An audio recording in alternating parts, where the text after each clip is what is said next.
Julien Albert, le pilote de Continu. Demi-finale est toujours à chaque fois dans la catégorie Cruiser 40 ans et plus avec sur les intérieurs Jean-Camille Thomas, c'est lui qui va dire en tête. Le pilote donc de Susurville qui a pris l'avantage. Nicolas Pierre pour l'instant à la deuxième place. Il y a Frédéric de Leblanc qui est là également. Le pilote de Montesson à la troisième position alors qu'il y a eu une grosse chute là derrière malheureusement. Donc la troisième place de Frédéric Leblanc c'est le pilote de Montesson. On était dans cet ordre, on va parler de la quatrième place. Elle reviendra cette quatrième place pour le moment à Julien Paris. Le pilote de Dodi qui lui aussi va pouvoir qualifier pour la finale de cette catégorie des cruisers 40 ans et plus. Voilà, on se relève et allez, la deuxième demi-finale de cette catégorie cruiser 40 ans et plus sur les intérieurs, Christophe Larriavac, le pilote de Potinis qui va pouvoir virer en tête, rien n'est moins sûr puisqu'il y a Ronald Douard qui est là.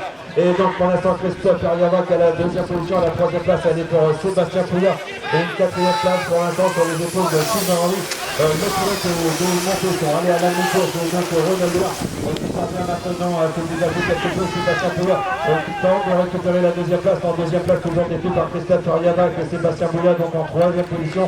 Et Sylvain Henry, le pilote de Montesson à la quatrième place à moins d'un retour dans les derniers mètres de course de Nicolas Legaudin. Ça me paraît un petit peu trop.